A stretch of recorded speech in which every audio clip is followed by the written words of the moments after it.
My plan. You're cutting like in and out, yeah? I'm cutting in and out. Yes, just a little bit. Aww, I love it. I love cutting in and out. Okay, there's the Vim. There's the Vimage. We'll see if that does the trick. I don't know. Make sure you're on voice. Make sure you're on voice and not push to talk there, yeah? Because otherwise I think it might do that. Me? Yeah. Okay, hold on.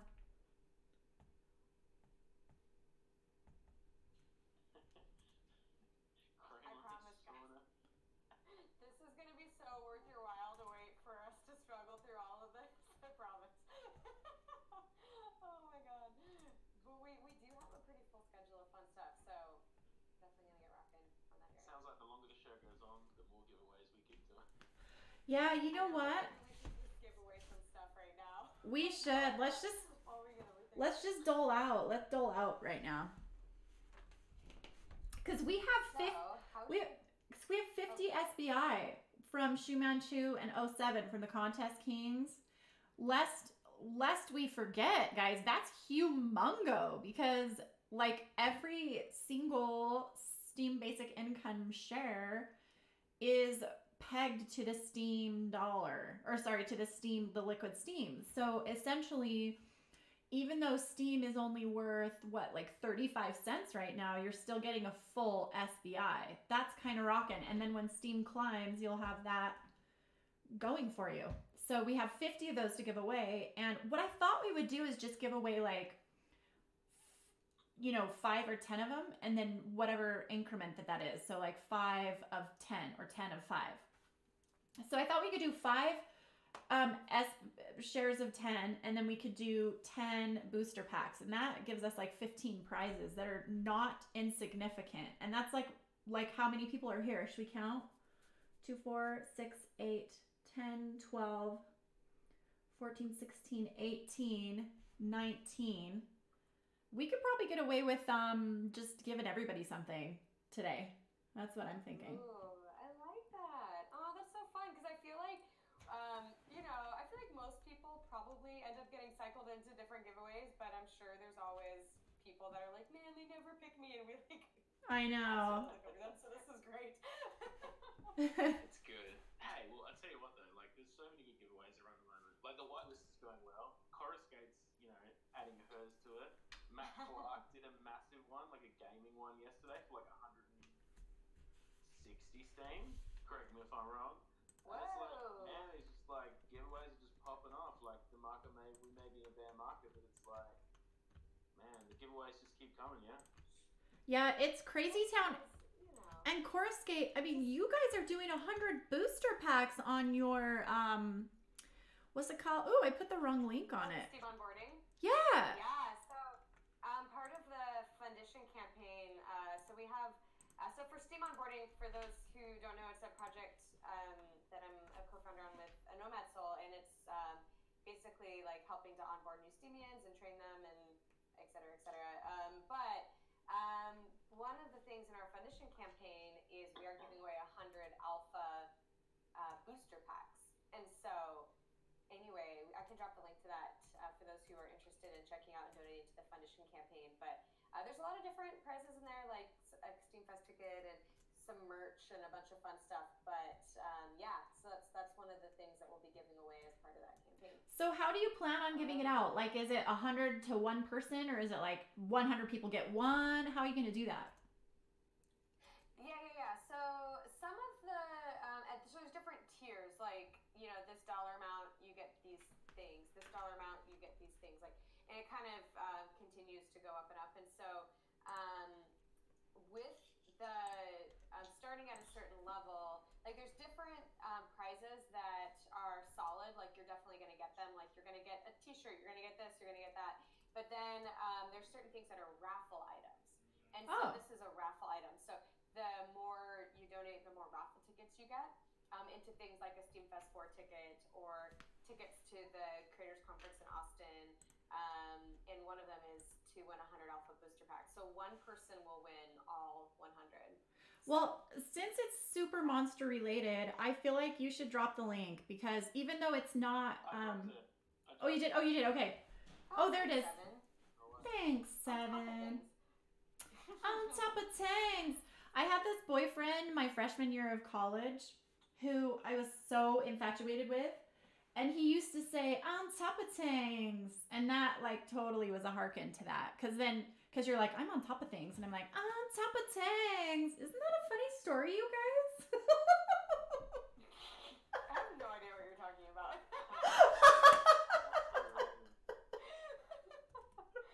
I don't either know what I'm talking about. Okay. So I have Twitch. I'm just gonna go check all the little chatty chat rooms, make sure we're like not abandoning anyone. And while I'm doing that, so I know that Chorus Gate mentioned earlier, but yeah, 1 million battles. What? Did someone just say 1 million battles? And guess what? That was like 3 days ago when I posted that. So I'm just saying, crazy. Yeah, you guys are busy. Crystal Pacheco, I think Crystal's the one who made that happen. She did like 500,000 of those, I think. Does that sound about right, Crystal? She's all, well, not 500, more like... Between Crystal and Sea Love, I think that you guys are accounting for most of it. All day. Sea Love, did I hear you correctly when you said, or rather typed, that you're still a gold? What? If Sea Love can't become a diamond, then what is this world coming to? Like, what does that leave me? I'm chopped liver right now. When Sea Love plays, I go to sleep. Are you really gold, Sea Love? Because aren't you like number 7 on the leaderboard? I guess, you know what, though? That's okay because... champion. You hit champion today. Oh my gosh. I was like, what? She's gold? That doesn't even make sense in my brain. Now we're all clear. Okay. Hey, well, congrats, Sea Love. Well earned. That's awesome. Yeah, I love how you say congrats, and I'm like, oh, okay, that's good. We're good. I'm like, okay, the world is fine. We're all good. Everything is in where it's supposed to be. Like when I wake up in the morning, the sun rises in the east, and Sea Love is a diamond or is a champion. So that's all the Pope is still Catholic. And that's all that's all I really need to know in the morning is I wake up and I'm like, what do I need to do today? I'm going to check on Sea Love. Where is she at? I'm going to check on the sun. Yep. Sun's up in the sky. And that's about all I need to know in my day. I don't know about you guys. Okay. So Yep. Sums it up. I'm sorry. I'm losing it. I've got to send this link. Jay, this link. Sparksy just like DM me and he's like, should people are gonna start like maybe an ugly sweater contest or something? Oh, that'd be awesome. Like how bad the sweater is. And I don't know, you might want to put down your drinks when you see this, but Oh my god. I'm like losing it. I'm actually crying. Okay, hold on. I'll be there. I'll check in a second. I think that's a pretty fantastic ugly Christmas sweater. Not gonna lie.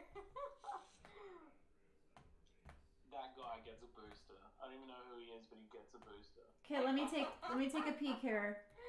Where are you guys?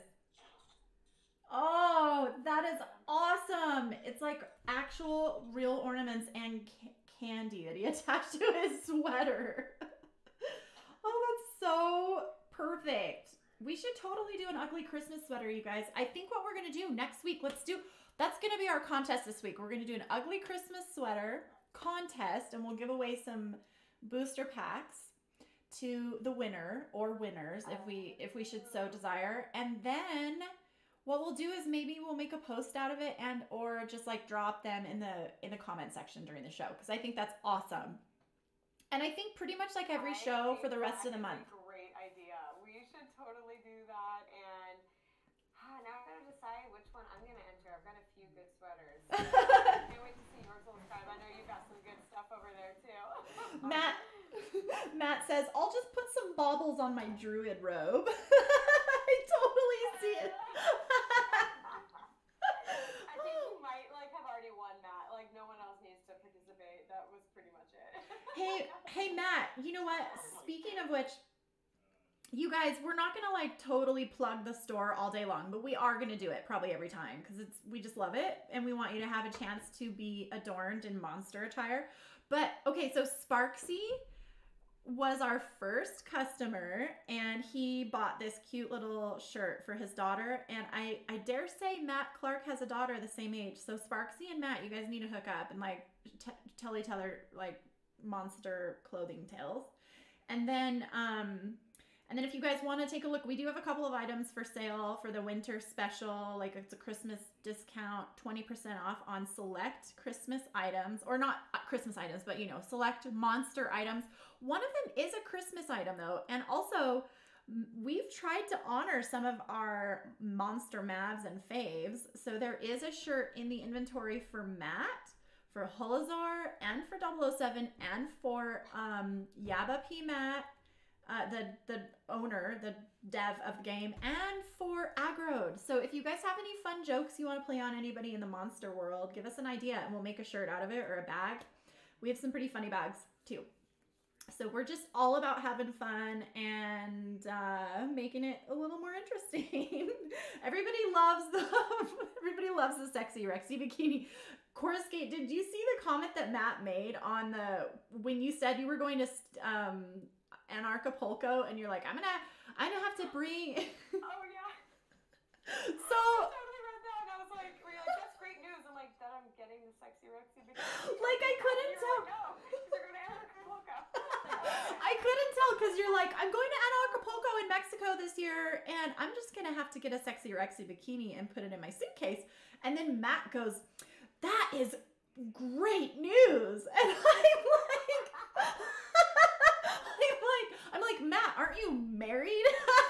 And then he was so nice. He's like, I'm pretty sure you'd cut a nice figure and all, but the great news was that you're going to Mexico. Oh my God, it was so funny. Yeah, but then I'm so ready to be somewhere warm though. Oh my gosh, let me tell you. I know. Oh, I know, right? You're like, please, like, do you want to switch spots for like a week? You can like, cool off and I can warm up. It is so hot there. I looked it up and like, let me actually look it up for reals. I'm going to do it right this second. If you guys are on Vim, what is it? 34 Celsius? 39? It's 39, yeah. Okay, who wants to make a guess what it is? Because we're going to give a booster pack to whoever can guess what it is in Fahrenheit. I'm going to guess I'm not going to say. You guys guess whatever 39 Celsius is in Fahrenheit. Okay, so Crystal says it's 110. I think that's... No, someone's gonna just Google it. 98, 120. That's okay. Hey, no faith in people 7. Hey, if you can Google it, that's fine. You Google it. Yeah, it's like Survivor. That torch was snubbed out a long time ago. Hazem says 85. I think Hazem's probably the most incorrect. I'm thinking I would say so. 85 is way too moderate. Yeah, you're gonna have to shoot higher, Hazem. Okay, I'm gonna go and click on. Oh, it's 102. It's 102. So HJ Solf. Oh, that's the guy that bought the hat and I'm not gonna say what he bought. He bought some things that are a secret. And that's all. They're not a secret. I just forgot that there's other things. I'm dumb. Let's just say that. Okay, so 102. Yeah. Who guessed 102? Well, we'll give it to Hayes Joff. His Joel Solve. Oh, yeah, it was 103. That's pretty close. 103 is close enough. 436. Sparky. 436. Definitely not. I need to get a thing and write things down.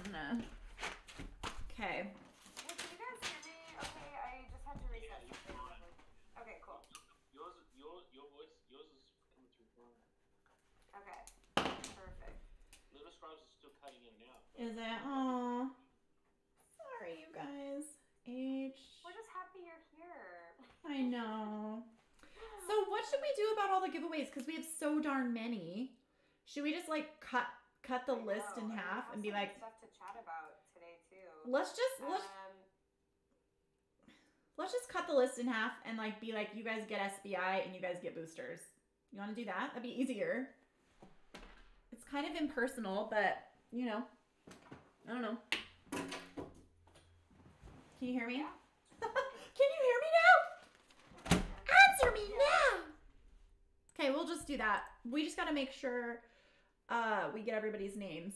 So when the show is over, we'll just have to try and write everybody down or something. I can't do it. I'm going to take a screenshot of everyone that's in the crowd right now. Okay, good. That works. Although Schumann, yeah, okay, we're good. Yeah. So I just want to say hi to everyone too, because I never really did. So I'm going to go down the list and say hi. Okay, you guys ready? Ready? Hi, BU. So ready. Hi, Carrie Allen. Hey, Chris. Hey, C Love. Hey, Coruscade. Hey, Crystal. Enjar. Frank. Hey, Hey, Solf. I don't know how to pronounce it. Solf. Marcus. Matt. Seven. Shu. Sparksy. And Volderheim. Hey, Volderheim. Glad you could make it. You guys, speaking of Volderheim. Okay. And Zashan and Triskel. And Triskel, oh my gosh, you guys. Triskel, we're so happy you're here. My heart is so sad that you were sick this week. So we're going to talk about Volderheim here for a second. We're going to drop this little link. And I don't even know what language he speaks. What language do you speak? What is your native tongue? I don't even know. German, I think. So he writes this story called The Fallen Paladin, Raven the Death Knight. Spanish. Oh yeah, I knew that. Spanish. Because we spoke Spanish together. I totally forgot about that. So he writes. I'm like, I think he speaks German as we like have a conversation in Spanish. But thanks, Crystal. Thanks. So I'm like so excited about this because so Enjar, are you here today? Enjar's not here. Oh, Enjar's there. Okay. Enjar like does these contests every couple of days, and he did this contest where he asked the community to just write a story. It could be monster or not. And by the way, Enjar is our monster of the week, so go check out the post. But we selected him to be monster of the week, and I can't even remember. I don't think we gave you a booster pack for that yet. Let me write that down. But you guys, I'm totally ADD right now, but there's like method to my madness. I'm like catching up for last time, I think. So anyway, Holderstein, or what is your name? What? I gotta look it up. Volderheim. Holderstein. So Volderheim wrote this story. A fallen paladin, Raven, the Death Knight. And here's the thing, is that it doesn't actually, there is no Death Knight card yet. And frankly, it's not like canonical or anything. He just kind of like wrote this story, but it's so good. And if you can try and hunt that down, Coruscate, it's in the post.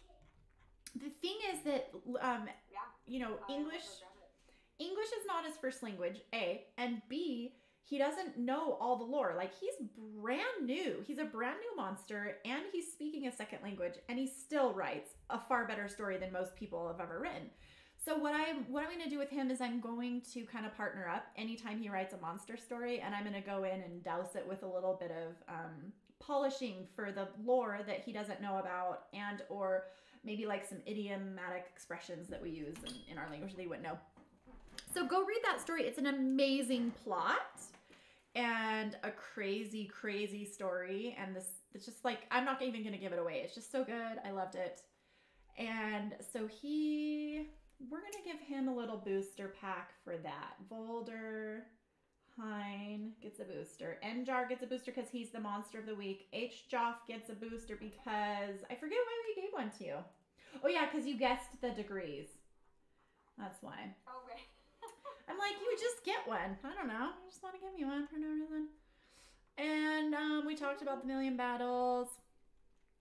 Okay. Do you guys want to get into something kind of juicy, or should we do juicy and then talk about some like not juicy stuff, or should we do the Okay. I think we should go right in for the juicy stuff. I think that That's like saying, should we talk about something interesting first and then not something not interesting, or should we talk about like that was just dumb how I put it? We only talk about interesting things, little scribe. Yeah. Don't sell us. Don't sell us short, mate. I know. Speak for yourself. I'm laughing so hard inside right now and outside. Okay, so Seven and I, and you know too, Coruscate. What are you guys snickering at? What? So anyways, hold on. I have like little personal messages. Oh yeah, my internet might be lagging. It is, yeah. Is it really bad? Oh, I'm so sorry. I'll try and do my best, but Seven, you might have to pick up the slack. Okay. So I wanted to talk about. So what would you like to talk about now? I want to talk about okay, so I put it on the post. I wrote it wrong. I said, did Matt really say $1,600 per week in prizes? Will that be enough? And to make a correction, it wasn't Matt that said it on Coruscate's interview. It was actually, we discovered later, it was Aggroed who said it in a discussion on the Monster server. And what he said was, and I shall find that almost hitherto for. Quote it verbatim. Yeah, I'm going to quote him verbatim. No, and I got permission for him to do this. He says, this was on November 27th. He says the tournament has a set price of $1,600 a week, which will not break the bank. Both Matt and I are interested in raising that, but we also want to make sure it's sustainable. We'll be looking at the numbers to figure out what we can do. We're sitting on cash and crypto, so this $1,600 week is easy peasy. The question is how much to pump it. Okay, so Seven and I had like a mixture of reactions from complete dismay and disapproval to a little bit of like disbelief to, well, maybe it's not really that, to, well, I can understand why. So really, here's the gamut, okay? Here's the gamut of my emotions. My first initial reaction was, what?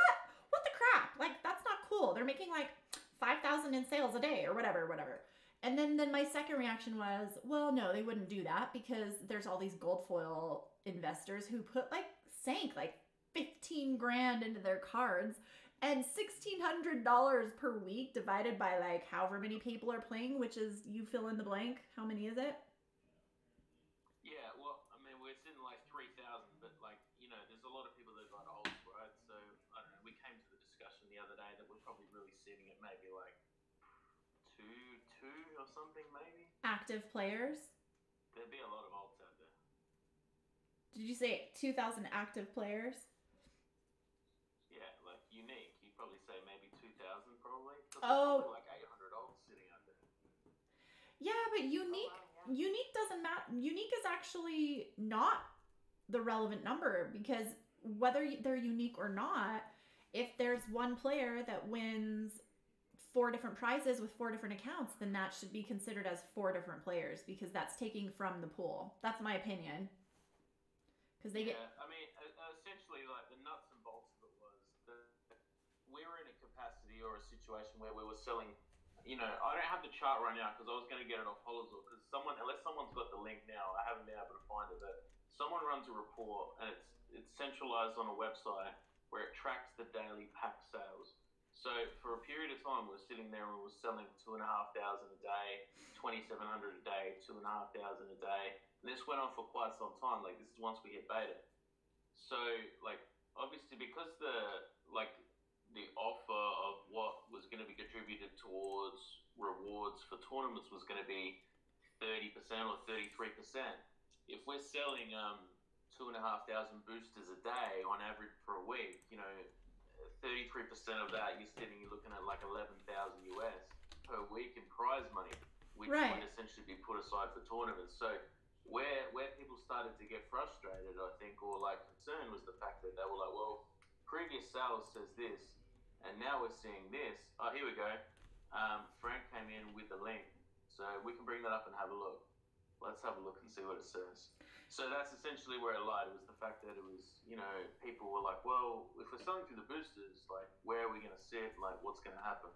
So just give me 2 seconds and let me have a look at this. Hang on a sec. Well, and the other thing is that I could have sworn I read in the white paper that they were going to do 1/3 of pack sales, but Agrod assured me that they never made that promise, or rather, he didn't say they never made the promise. What he did say was they were going to honor what was stated about the Kickstarter campaign, which is that they were going to give a certain percentage of that, which was, I think, 10% or something. I was always under the impression it was 1/3 of pack sales was always going to go to tournament prize money. That's as far as maybe I don't see and have the evidence to say that, but as far as I'm concerned, that's definitely what was said. And I don't know if people can back me up in the chat or not, but I'm sure that it was said that 1/3 of booster pack sales would go to prize money, and that was the incentive for people to buy. They were like, "Oh, I'm buying." But then at least like part of that money is going to prize money, so that's good. That protects my investment. Well, then maybe there's some backpedaling, because I could have sworn I read that on the white paper. I should have done my homework and pulled that up. But the fact is that people were under not just the soft impression, but the hard impression that it was going to be 1/3 of pack sales. And in fact, a couple weeks ago when Matt was on the show, I said it verbatim, 1/3 pack sales, and he did not deny that. He said, yes, that's what we're going to try to do. And then I said, how are you going to sustain that if you have a really low week, or if Steem is low? What are you going to do? And he said that we'll probably try and like dip into reserves. Remember that? You guys remember that? So then I go and I was like, Agro, I don't know what to tell you, because this is not what I understood. And he was like, no, it's based on the Kickstarter. So whatever it is, it isn't changing. And what our misunderstanding was is just what it was. But the fact is they're not changing it right now. And so in their defense, here's why. And you have to understand that we obviously would like to have a lot of our like bigger gold investors honored. Like their investments should be honored, but like it doesn't mean they're not. And so I'm going to give a take. I'm going to like play devil's advocate, and like not devil's advocate, but like I'm going to kind of take the defensive approach and try and defend Steem Monsters, okay?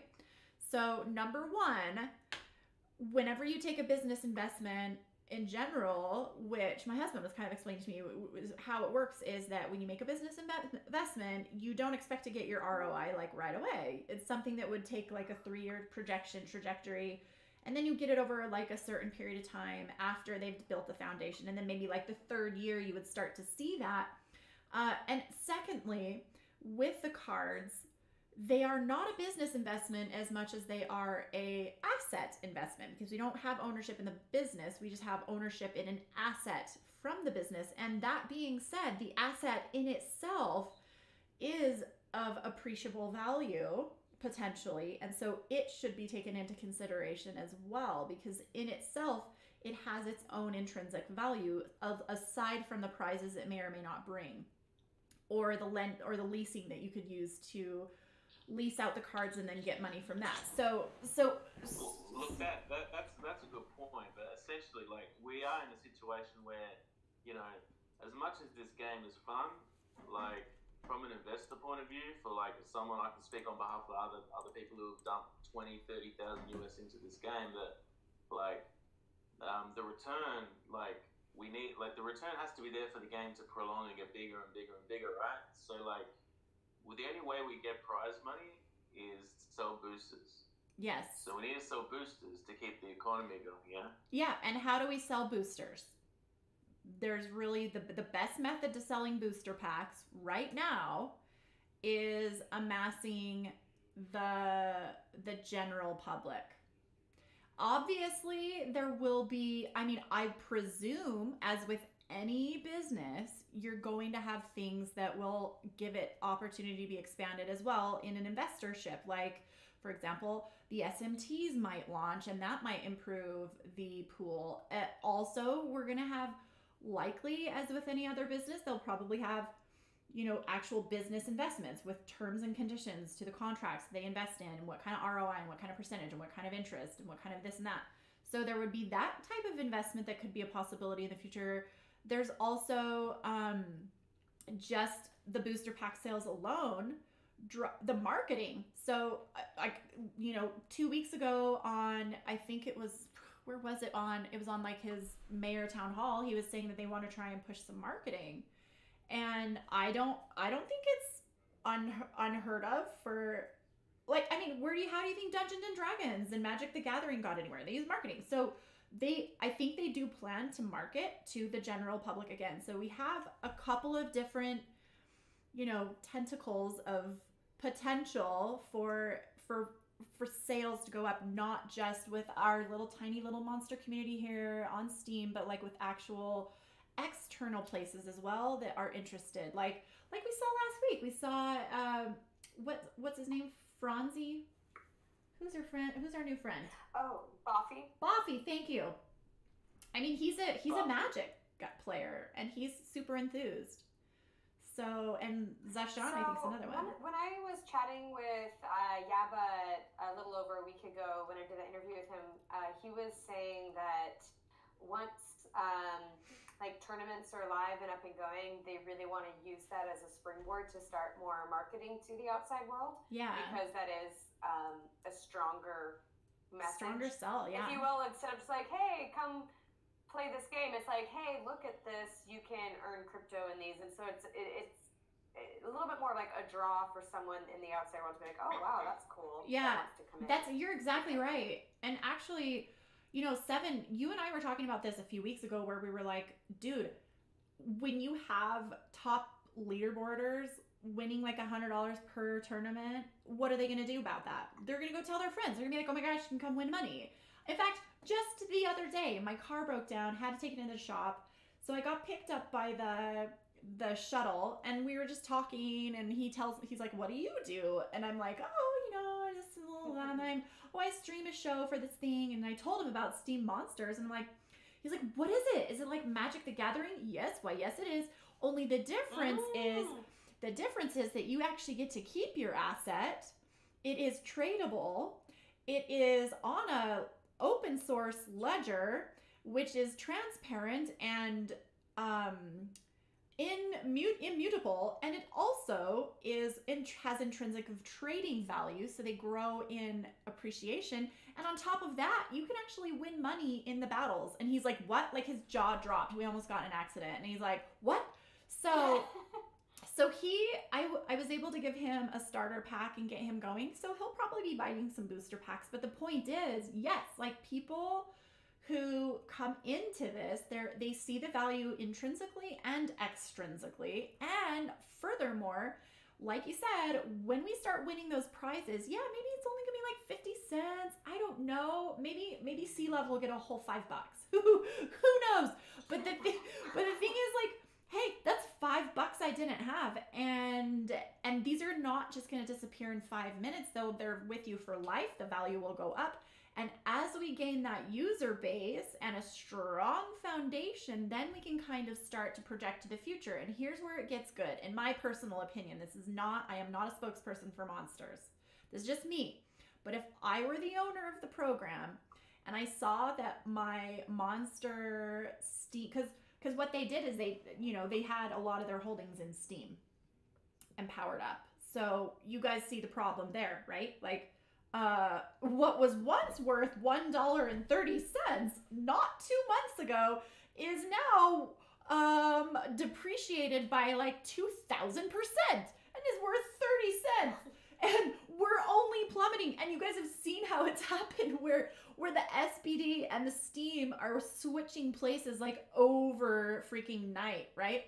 So I'm sitting here going, all right, so we don't have any real longevity or predictability with the Steem, but we do have some amount of predictability with the US dollar.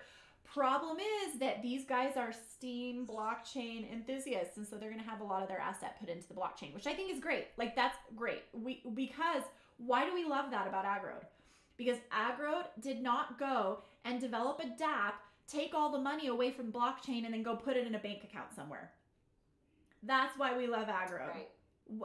What? Yeah. Was it a risk with the money? Absolutely. Does he believe in it? Yes. Is he powering it down? No. He's leaving it in there. That's why the thing is, So for me, I'm like, okay, I'm gonna stand behind you, but here's the deal: is that let's just hypothetically say that Steem takes a little while to get going. What are we gonna do? Because frankly, my opinion, which I think it's probably a common opinion around here, is that had Steem not plummeted so rapidly or at all, I think our prize pool would be a little bigger. I'm pretty sure that would be the result. So I don't think it has anything to do with falling back on someone's word as much as it tanked. It's crypto. That's crypto. That's my take. Not a spokesperson. That's just me. What do you guys think about that? And one thing that I kind of want to say too is, gosh, I'd have to like look it up, but I did an interview with Agro like 5 or 6 months ago, right when I think pretty soon after they announced Steam Monsters, and we just chatted all about Steam Monsters, and I just remember him making comments, and I'll have to go back and listen to it again, but just being like, wow, can you imagine if someone could literally have their whole livelihood off of winning tournaments? And he just wow. just the way, I just remember the way he was talking about it in the beginning, I feel like his intention is gosh, I really want this to be not just a fun part of people's lives, but actually a way where they can help to fund their lives, and that seemed like a really strong passion point for him. And so I do feel kind of where they want to go is in the right place. I do too. I also get that 1,600 is way below what people were expecting. Well, so I don't know. I feel a little bit of emotions on that. I do too.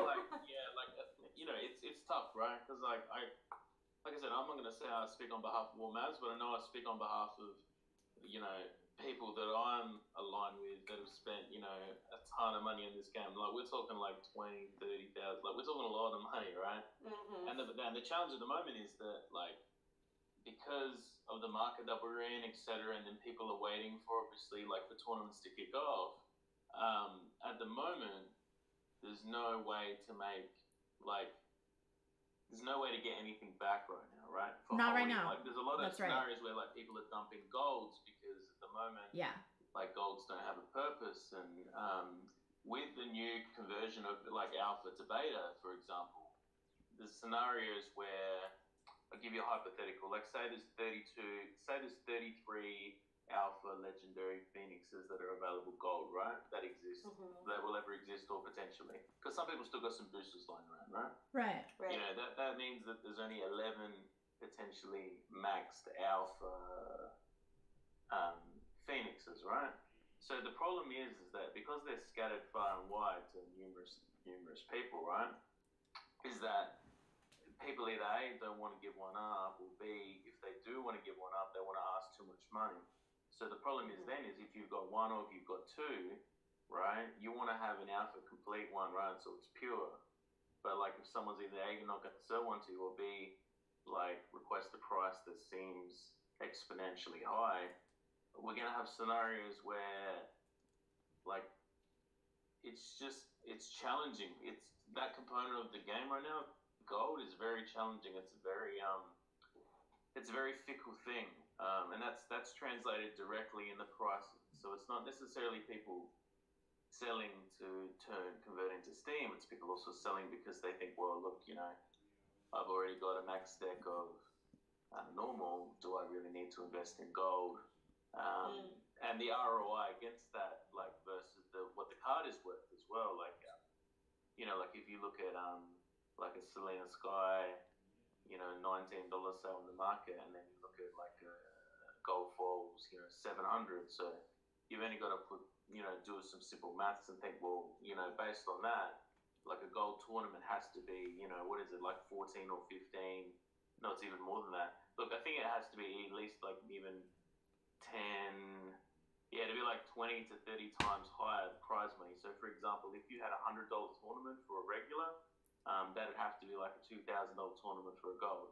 And based on the amount that's coming out for the prize money, it doesn't dictate that. So that's what's got people spooked, right? That's exactly what's what people want to offload, right? Yeah.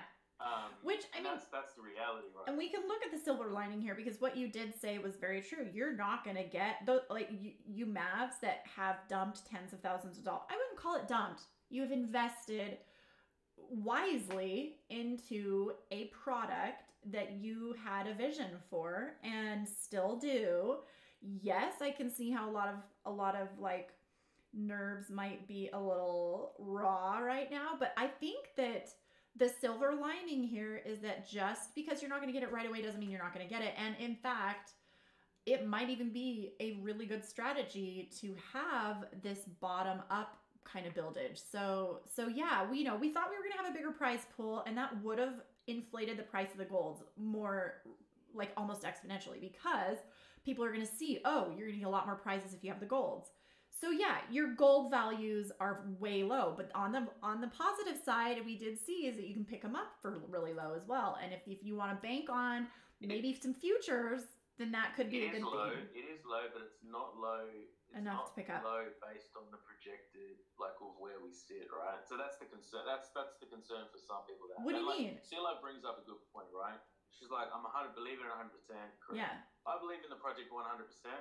I don't have any non-faith in aggro or mad or anything about how they're doing things, because I know they have a path of how they want to go, right? Right. My main challenge of what I've said to people at the moment is there has been, and like I want to clarify with people, because there has been, like, the people that have been in the Steem Monsters Discord probably for the past like few weeks, like, you know, and like let's not beat around the bush. There's been a bit of negativity going on, right? Yeah. And that's not a fun time for anyone. So like I think like now, like, instead of people investing their time in going, you know, and we can all be guilty of it, right? We can all be guilty of saying, oh, you know, what about this or what about that? And you know what? The number one thing we can do right now is go out and recruit our friends. Yeah. People like that you may not know, like you may see someone on the train that's playing a mobile game, you want to introduce them to it, or like invest your time into doing that. Is something far more supportive and wise, and it's going to help the game far more than us sitting in a Discord and like bickering about this is wrong or that is wrong. Yeah. Like aggro and mad know majority of stuff that needs to be fixed, right? But what we need to do is, like, because they don't have a marketing campaign to go, you know what, let's spend $500,000 on marketing, right? We are the marketing tool. So unless we go out and like, preach the good word of Steem Monsters, right, we're never going to get to that level. And we need new blood. Like, we need new blood now, especially at Christmas when people got like extra funds, stuff like that, man. Yeah. That's like when we need to cash in. So you need to be recruiting these people, and you need to do it like in your hometowns, like however you do, like but it's going to rely on us, right? If we're going to get to that next stage, right, it relies on every single person that plays the game now. So what we should look at, like how a successful week was in Steem Monsters, is not so many how much battles you won, how many booster packs you farmed, or whatever it may be, right? It should be literally how many people did I onboard this week to the game. You know, did I onboard 3 people? Did I onboard 5? Did I onboard 1 person? We could actually do some onboarding contests too. Is going to be an asset to this economy, right? And that's going to help drive up the boot. That's going to help increase booster pack sales. It's going to increase the sales on the market, and then in turn, they're going to bring more people in as well. But unless we go out and proactively recruit this project, right, we're never going to hit the marks that we need to prior to, like, you know, if they drop an Android app or something in February or March or something like that, right? We want to have people already tanked on, ready to go now. Like, yes, we're still in beta, right? But man, I tell you what, we need to get a move on ourselves, each as individuals, and say, hey, if I love this game and I want the longevity of the game to go, I need to, like, you know, pardon my French, get off my bum and like let's really like sell this. You didn't even swear. You know what I mean, though? It's like we need to like about it, because like Matt Clark and I have been out like registering people, getting people involved. Like Matt's been talking to people about on the train, giving them flyers we made out. So it's like you can do little things, right? And if you need help and you need tools to do that, man, hit me up with a DM, man. I got all the time in the world for people that want to help and go out and recruit people for this game. I will give you 100% of my time, because I think that is far more important than doing anything else at the moment, right? Right. Everything else can be like a mundane task that can be done and allocated to someone else, right? But if I invested 100% of time in just recruiting people, and that was the sole purpose and thing that I did in this game, I tell you what, man, we would all be in a far better position in like 6 months' time if we can onboard like 10 people each, 20 people each. Like, there's no reason why we can't. If you love the game, get behind it, get supported. And like, if you need tools, or if you need advice, or if you need some help, hit me up. Like, I'm always available. I'm always here to chat. I'm always free, you know? Like, that's how we're going to get to the next level. That was awesome. I feel like that was such like a mic drop. That was a total mic drop. Seriously. Like, I love when he does that. It is easy, like you said, to get caught in these cycles of like, well, what's this and what's that? And you're like, okay, so what's being more productive? Complaining in Discord or doing something? And I want to actually mention something that Enjar said a few minutes ago that ties into this that I think is really cool is he was saying that, you know, winning tournaments isn't the only way to basically make money from Steam Monsters. Like, you can definitely earn money through the referral program, especially as Steam Monsters continues to grow. You can earn money by making content. And the way that I see that tying into recruiting people is like, what great content is that, right? Like, you're like, Absolutely. hey, I just recruited 3 people, and you make a post about it, and you use your referral link to recruit those people. And so even like you're helping the game, but you can also even get some like other benefits from doing that as well. Yeah, and actually exactly. And like people that you think may, like, you're like, well, you know, I have a friend, but you know, they might not spend that much money in the game, etc. At this point, you know, we don't necessarily even need to onboard people that want to spend additional money. We just want to onboard new people that are not part of our community. Yeah. That's how we get the outreach, right? And then they tell a friend who might spend $20, and they tell a friend they'll spend $100. They'll tell a friend they'll spend $1,000, and then like it just flows on from there, right? But we need to start like turning the cranks. And it's not that hard. I mean, I did the YouTube conference, which is not targeted audience. Like, that was mostly not Comic-Con type of material, but like, you know, Sea Love is going to Comic-Con Saturday in Virginia, and I'm so jealous because not only is that the coolest venue for just any reason, and there doesn't need to be a reason, but also because it's a perfect target audience. Oh my gosh, you're going to have such an amazing, like, I wish I could go with you. I could get on a plane and sit by Sea Love and be like, here's your free booster pack. It's so much fun. Hey, Sea Love, make sure you get a spinner or something. Like, that one got a lot of attention for me and Jarvie when we were at the YouTube conference. Or just, you can come talk to me. If you haven't done it, you probably totally know what you're doing. But if you need any ideas, because we love the Comic-Con approach. We just missed it this year, so we didn't get to go. But yeah, like, the other thing is, Acrode and Matt are really supportive of those of us who just go out on a limb and want to like spread the word. So a lot of times he can support you with supplies or needed packs or whatever. I mean, I'm not saying that he's going to give away free stuff. I'm not in a position to do that. It depends on what you're doing and who you are. But like, he really does want to support those of us who are just out for telling people about it. And for me, I'm just so enthusiastic. It's hard not to. Like, I swear it's like preaching the gospel or something. I'm such a preacher of the monsters. I'm like, people are like, what do you do? And I'm like, oh, wow, you just have to understand. Like, it's so cool. And like, people love it. They may or may not get it, but like the ones that do totally sign up. It's not even a hard sell for me. I mean, it's not. Right. I don't know. It's not, but like, it's just a step. It's like, and for some people, right, it's an uncomfortable step because they may not feel comfortable doing it, etc. And look, it's not for everyone, but I'm just saying that if you know a friend, just tell a friend, or, you know, like, we just need to send this outside of our community. It's so important that we onboard people that are outside, because this is going to have a flow-on effect to Steam, right, as well. The more people that buy Steam, the higher the price is going to go up. The more demand there is, the more we spread Steam around, the more decentralized it becomes. So it's just going to have a flow-on effect, right? And like, I mean, no pressure or anything, guys. Like, it's not like we're here to tell you. Exactly. But like, I'm not saying like, you know, if you don't recruit one person, 07's going to get on a plane, come over to your house and be like, hey, what you doing? You know what we're going to do? Unless your chorus get a little scrub, where I might be like, hey, what you doing? But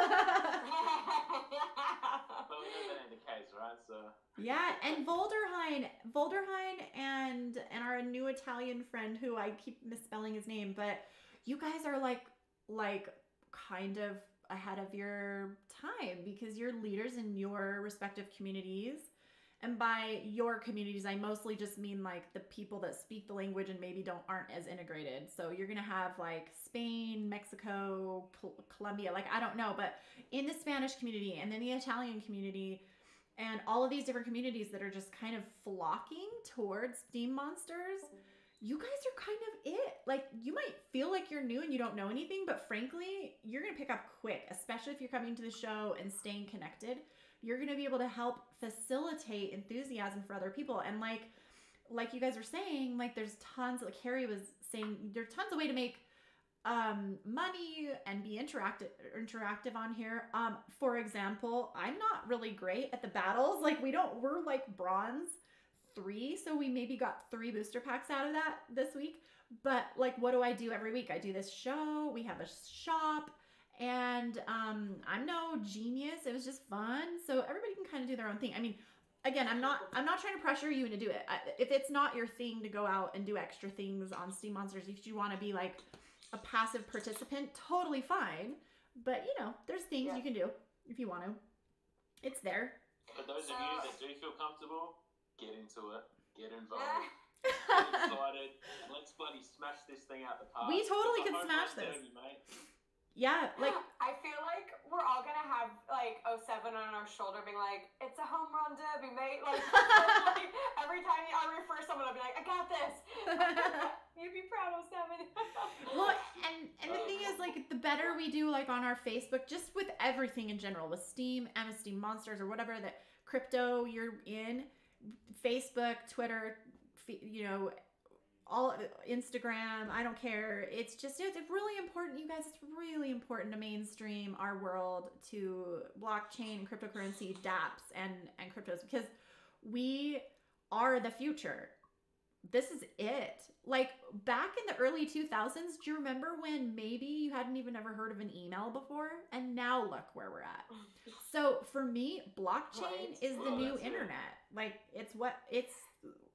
it is not a small thing that we're doing. Like we think we're kind of cool and maybe whatever, but like this is Aggroed and Matt we're talking about. These guys aren't going to let this thing fall. It's not going to happen. So just, you guys are on the front end of that and it's going to be great. I just think it's awesome. Yeah, it's important though to know that Aggroed and Matt can get it to a point where the game works and the tournaments are running and, you know, they can go and put money into marketing and stuff like that. But to be honest with you, right? 100% we want them to keep that marketing budget and put it into something else, like put it back into the game or do whatever else. Like if we can go out and recruit these people and it doesn't cost them anything, then they can give us prize pool money. Only going to leave more funds in the kitty. That's a good point. Real guts of stuff that we want, right? Yeah, like hypothetically, if they didn't have to do the marketing, then all that marketing funds could go. And the marketing is not cheap. That is the most expensive aspect of any business. So if they could use the marketing and actually put it into prize pool money, that's almost like an inverted marketing tool, because then people are, I almost kind of wonder if they shouldn't do that, but I don't know. I don't know. Maybe. I had a cool idea though, right? I don't know if people would fly for this or not, but like, I thought to myself, I'm like, you know what? I'm like, I could get an artist to make up like I'm talking like a full leg from like my upper leg to my ankle, like a full leg tattoo done of all the Steem Monsters characters amalgamated to like some sort of a black and white sort of thing. I'm like thinking, like I'm like, man, like from a piece of advertising piece of work, I'm walking around. No. Like, what is that? I'm like, no. Let me tell you about it. Don't do it. Don't do it. Maybe I should start like a GoFundMe, right? And I'll be like, or whatever you call this. A fund something or other. I guess. If I can raise the money, shit, I'll do it. Like, I'll get my whole, like, I'll get it all tattooed with every character. Like a full body tattoo. It's got like a Liana Natura arm. I'm already half covered in tattoos. Why don't I just do the bottom half? I guess. My dad's already basically got a bodysuit. And by bottom half, you mean. So we have like 15 minutes left, and 7, we wanted to talk about some battle strategy. So Yes, I do. We need to kind of talk about that, because what we're seeing is some really interesting, especially let's talk about C Love. What has she been doing that's been peculiarly intriguing this week? Do you want to bust out on that? I think, Yeah, for sure, definitely. So I mean, one of the important things at the moment is, and Sea Love is very, very partial and loves sort of beating me on the battlefield with this, is that when you've got the situation where you've got silent summoners, obviously that means that the summoner that you have doesn't give a buff, right? So if you've got Zintar, he doesn't minus a melee attack. If you've got Elric, he doesn't give you a +1 to magic, etc. So in a scenario like that, it makes zero sense. Well, actually, let me clarify. It doesn't make a lot of sense in a situation to use, one of the regular summoners like a Zintar if you had a Jarlax which was leveled to a certain stage where you could still summon your monsters, right? You would use Jarlax 100% because A, it's 1 mana cheaper, and it gives you one up your sleeve to like summon something better, right? So people at the moment are obviously investing a lot of money into sometimes buying cards off the market, or they're like, I got this summoner, so I flip it. The number one thing I can recommend people doing at the moment is like to be competitive in play. It seems that like having like the new beta summoners, the neutrals, is a really good tool, because as soon as you see that silent summoners, you want to have that like that beta summoner effectively there ready to go, like your Zia or for your water deck or whatever it may be, so that you can then save that extra 1 mana. Because I can tell you right now, Sea Love and other people are going out and kicking everyone's butt because they've got those cards that are a lot higher or maxed out or whatever, and you get 1 more like mana, you can bring in something to change the game completely every time. Okay, so I need to cut you off because we might have people in the audience who don't know what you mean when you say silent summoner. What we mean by silent summoner, as far as I understand, is that they don't have any buffs or rebuffs, like attributes that they can add or take away from the teams. So they basically just come in, but they have a lower mana value, and so they don't take up too much of the total mana value, which means you can usually stick in an extra card that you ordinarily wouldn't be able to do, which frankly ends up being more valuable than having a summoner who can add a buff to his entire team. Sometimes it is really actually strategically better to do that. And Sea Love says she started collecting for battling at the end of May. She needs a few neutrals maxed a bit, leveling up from day 1, which is, I remember when you started. But like not a lot of people have been leveling up on their beta summoners, which are the silent summoners. And those, I'm seeing it. I get licked every time. I'm like, what? How did they beat me? We had the same team. And then I see that they got to put an extra person on their team. And it makes me mad. Yeah, so it's important, like it's an important tool, like really, like if you wanna be investing into like, and this goes out to and everyone's in a different position, right? Financially, etc. But like it could even roll down to the fact that like, hey, like to my crew, other people out there, like, hey, if you're running a giveaway and stuff right now, like a hot item would be like to be doing like those summoners as like the giveaway cards if you facilitate that, right? Yeah. But essentially, because that's it's far more. I don't know if Sea Love would agree with me, but it's far better to have like, I would be taking a maxed out Zia over like a maxed out like Hydra or Nature, right? Purely for the fact that like in that scenario, it automatically gives you that extra advantage. Because you can play like a water deck, but you play a water deck with a Zia and a Spineback Turtle in the front, the way that like Sea Love does, then it's like, it's very, very hard to beat. That is very hard. Yeah, that's a great idea. Like, I don't know. Maybe we just start giving out summoners. I'm just going to be dropping links to the summoners that we're talking about whilst we're chit-chatting. Summoners will always have a purpose in the game because you need them to, you need them to play. You don't have to have a Hydra to win, but you're going to need to have a summoner to summon a monster. Dude, I need a Hydra. I don't have a Hydra. Somebody needs to give me a Hydra. I'm going to have to go get a Hydra. What are they at right now? Like $8? I don't know. They're on the decline, I think. Let me go look. But the summoners will, you can even look back at alpha and beta, like obviously the alpha ones as well. But they tend to hold their value purely on the basis that you need them to play. Okay, alpha you could be missing a card out of the water deck, you can still survive. But if you don't have your summoner maxed out, you can't max your card. You can't play your max cards. Yeah, you guys, you need to max out. You do need to max out your summoners. I mean, yeah, probably it won't be really relevant to you until you get up to like gold, because below that you're really only going to be able to play up to the level of the league that you're in. So it won't let you play any higher, but as you get higher, you need to be able to play higher. It's kind of like symbiotic or something. But yeah, you got to have those summoners. You got to be able to level those up. You have a level 4 to level 6 summoners. Yeah, same here.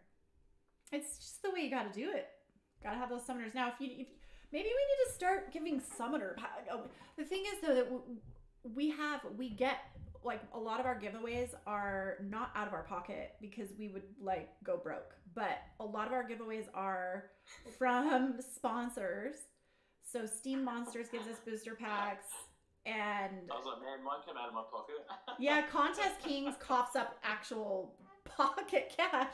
Shoe man shoe. But yeah, we could start thinking about incorporating some summoners. That might not be a bad idea. Maybe we could cough up a little cash now and then.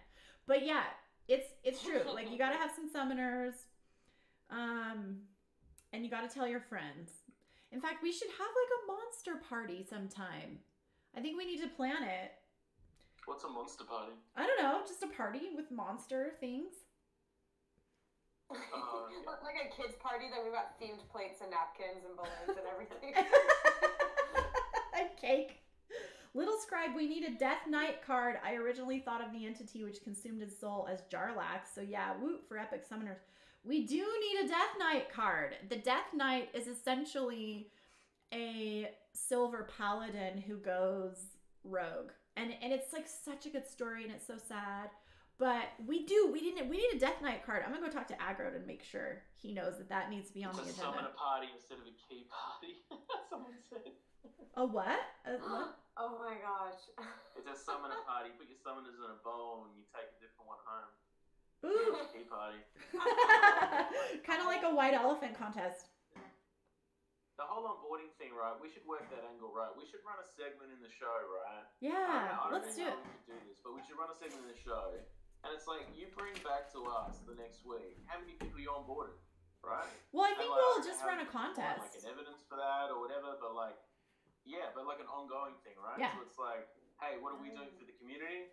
This is what this is what the show is gonna do to help drive that. Yeah. Let's do that. Let's do it. That'd be a cool piece. That'd be a really cool piece. I love that. Yeah.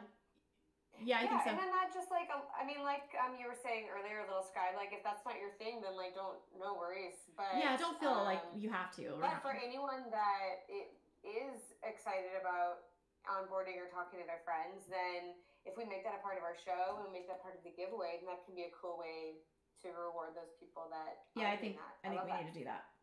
I think that needs to be. We're gonna sign up from next week. I'm just gonna put up a ton of prizes. I'll tell you what. Everyone this week, go out and like onboard people. Right now, I don't know how we're gonna verify them. I guess like if they use your affiliate link, that would work. Or look, maybe next week, everyone go out and try and onboard one person, a new person who's not on Steem. Bring them onto the game, right? Yeah. One new person. And you know what? I can give you guys. Story about how it went down. What's that? Like I can give you guys starter packs. I have a bunch, so. We could maybe. Oh, well, that's cool as well. We could start out that way. I'm not gonna do that. Like I'm not gonna do that forever, but like, exactly. we can get you started. Like, if you really feel like you want to get someone started up and need a starter pack. For sure. And then like, if you want to onboard someone who's not come back to the show the next week and just maybe like you can tell us about it, right? Let's do that. And actually, on voice, we can tell us about it on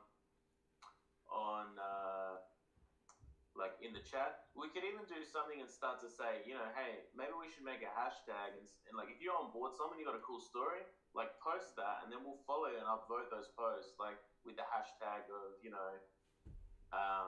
don't know, whatever we can make the hashtag, but we should monster onboarding can be a spin-off to my Steem onboarding. Yeah, no, I'm serious. I think so too. Monster onboarding, all one word. And then if you use that in the hashtag of your post or something like that, we could track them. I think that would be cool as well, right?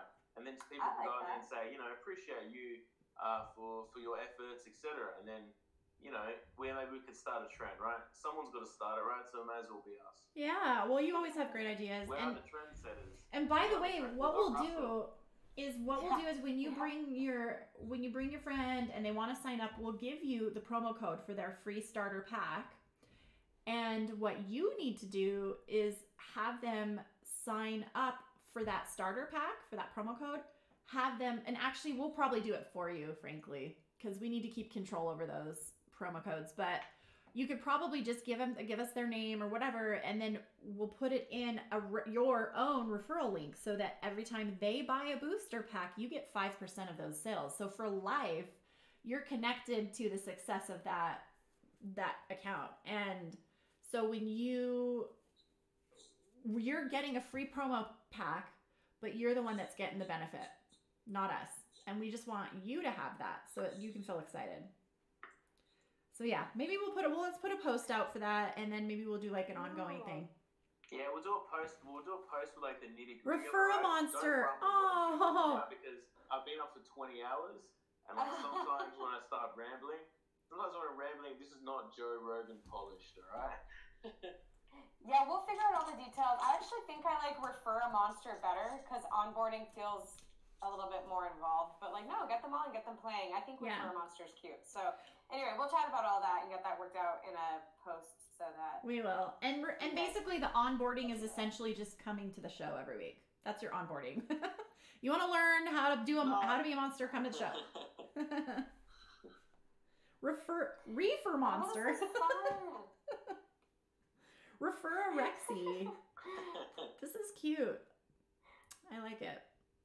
All right, guys. I know. I'm excited about this. This was fun. This was a cool way for the conversation to go. And I'm sad we're out of time because I have something on these lines I kind of want to talk about. What's that? I'll just throw it out. And if we run out of time, we can talk about it more. Do it. Far away.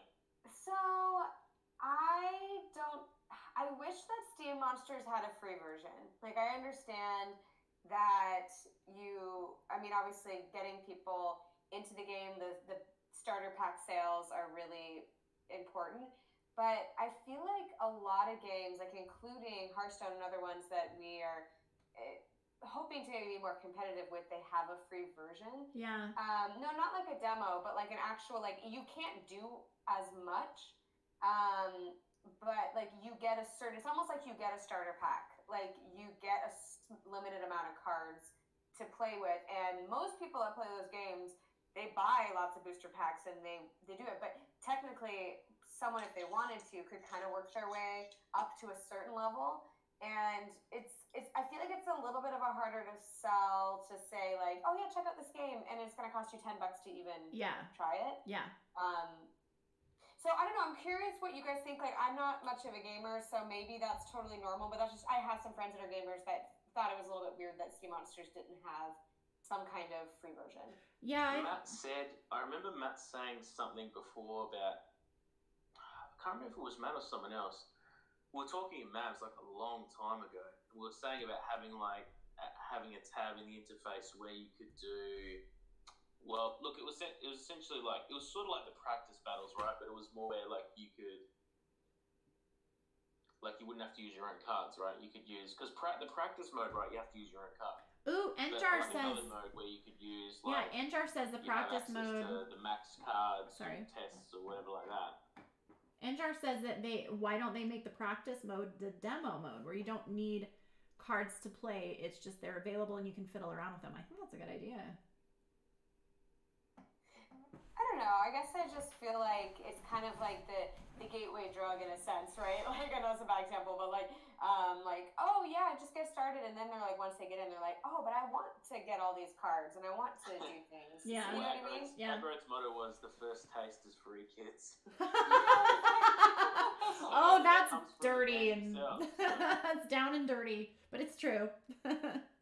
Carrie is earning a free booster pack from a starter pack she purchased for $10. That's a small price to win. Oh, right. Yeah. No, she started. That's a good point, Chris, because when you tell people you'll earn it back, it's not like you're not going to earn it back. I mean, granted, it would be nice if it was free, frankly, because they do have to buy the booster packs, but there is the whole like administrational fees essentially, because you're basically paying, what is it, like 4 Steem for the new Steem account to be immediate, because that is a cost. That is a cost to the company. So that immediate sign up to the Steem blockchain is like a $4 cost, and then there's the $6 where they're essentially having to, I don't know what that $6 goes to. I was totally gonna BS it, but I can't. But the thing is, if you buy that pack, like Carrie is just bought like a starter pack and literally nothing else, right? And then she's been playing the games and winning booster packs on just a starter pack to see if you could do it. Am I right? Oh, that's exciting. I can't wait to see. So you're in the middle of doing that right now? That's awesome. That'll be fun to see how far that goes. She says most are willing and able to throw in and try something new. It's only like 4 coffees. And that's a good point, because it's such a cool game. And seriously, the people that get it, they're like, yeah, I'll totally do it. And it's like 4 coffees.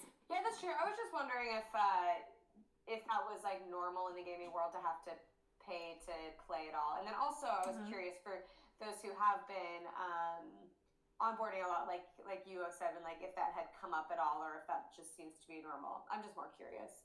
I like the idea though. I think like having some form of a demo mode or something like that it's cool. It's sort of like, do you remember like, all right, back in the day, I'm talking back in the day. So some of these young kids, mind you, most of us are around about the same age. Wait, so most people remember, like, you used to go out and like get like, you buy a magazine, right? Like a PlayStation magazine, you get like a demo disc that have like, you know, like 15 demos on it, and you'd be like, man, you play the shit out of those demos.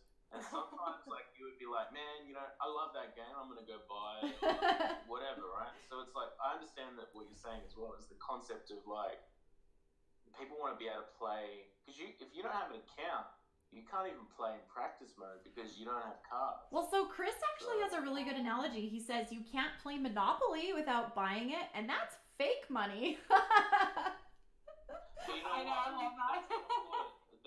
There might be also the fact that that's going to crack. Look, and I don't know a lot. I don't claim to know like a ton about the blockchain and stuff like that. But obviously, like if there was a demo mode and somehow registered, and then maybe I don't know. Maybe it's got something to do with that. It's got to do with like how the demo, like how like it would register on the blockchain, and if it was a demo mode, then it would have to be. Oh yeah, that is like, it. In the background. Yeah, no, that is why. Maybe I'm not sure.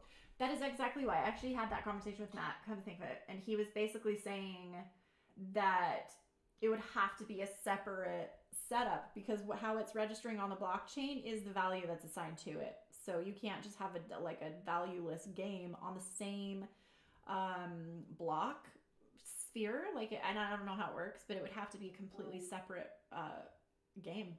Yeah. Which isn't, you got to think, right, it's when say like in March they dropped the Android app, right? You got to think that like if there's no free mode essentially in that, and you've got to sort of pay through Google Play or whatever it is for the $10 to start up or whatever, because there's no way Apple's going to take it straight away, right? But it would be cool if they could lower the price. Do it, right? So if they do that and then they float it that way, you still got to think like for people to start playing, they've got to initially pay this $10 or whatever for something that they don't really understand or know about. So yeah. I do understand what you're saying. Like the demo mode thing is not it's just But how does it work? You know? Yeah. Yeah. No. I mean, it's always a little more complicated when you've got blockchain and stuff like that involved. And I'm not necessarily saying that's the right way to go. But it's an idea. It's just bringing up a point, and then also that there are other games that are, in essence, our competitors that do have a free mode, and so how much that plays into their business model or not, I don't know. But they're also there's guys blockchain, so. Well, that's true. But there's guys here though that I know, guys and girls, let me clarify, that I know that like were sitting there wanting to build like a practice mode like themselves, right? So essentially, like if it can be done externally. It doesn't have to have like data coming from the blockchain. Maybe it could just be like it could be its own thing, right? Mm-hmm. So like when you play like a video game offline and then you play it online. You're right. It could. Like it doesn't send the data through. Like you play like competitive or you play like with your mate at home, whatever. You guys are smart. That's not a bad idea. Hey, so I'm gonna have to let you guys go because I do have a little 4-year-old that I put to bed at this time, but You can hang out still. I'm gonna kill the stream. You guys can still chill like a We need to give away. Have you decided to give away? Who are you giving away? Oh yeah, we need to give away stuff. How about we'll just work it out offline? Cause make sure you screenshot all the names, Chorus Gate, and then we'll just work it out. Is that good? Yeah, I screenshot everyone that's here. So yeah, we can kind of figure that out. So. Or if you guys want to do it right now. Suspense. Yeah, well, good times. It'll be good. And make sure you go check out. Oh, sorry. Make sure you go check out the promo post that we put out for the show, because we always include people's art and music and all that kind of stuff. So, yeah, I was gonna say maybe we'll do a post after we kind of figure out, all of the different prizes and just kind of let you guys know how that landed. So yeah, let's do that. Crystal's praying she gets a pack. Oh, you'll get a pack, Crystal. We'll give you a pack. I know you want one. Okay, so write a post saying who got what. Taking notes. I totally am. I'll work on the onboarding piece. I'll take that. I'll take that away. Okay, so are we gonna do an onboarding contest, or should we just talk about it off air? So we want to do an segment, maybe. We want to do an ugly sweater contest. Something like, if anyone it's here now, anyone bring me a story of them onboarding someone next week, and they can partially bring me some evidence, I'll give you a prize myself. I don't know what the prize is right now, but it's gonna be. I'm always good for prizes. So. It's gonna be a tattoo on your bum. Forgive the French. But as Agro said, it's important. It's important when you go and you talk to someone about the game, man. Don't shove it down their throat. Do it courteously. Think about how you represent the community and. Philip onboarded his daughter. Does he get a prize? You guys are like that anyway, but it's important to stress that hey, just do it like you would do it to a family member that you like. So. Philip onboarded his daughter. Not the second cousin. Gross. 7, did you hear me? I was saying Philip onboarded his daughter. Does that count? It's a family member he likes. Now she won't be able to. People between now and next week, I think, is the. Matt said she won't be able to afford to get into drugs when she's older. Like Matt said, now she won't be able to afford to get into drugs when she's older. That's gold. All right, guys. We love you all, and thanks again for bearing with us whenever we have technical stuff, because it's just not a perfect technical world in our land. But we love you, and you guys are what make it the show. It's not the technical stuff; it's you. So thanks for being here. We're gonna sort out the SBI. Because it definitely ain't me. Definitely ain't this guy right here. You are awesome. We love you, 7. We could not. It would not be the same without you. So we love you. The show would not be the same without you. It's not just because of your amazing accent. It's the things that you say. You're a great guy. I hope Russell hears me in the background there, mate. All right, you behave. You get in that cage, mate. It's comforting for him to hear your voice. He's getting a little homesick, I think. Aww. Whiskey. I want whiskey. Don't feed him any whiskey.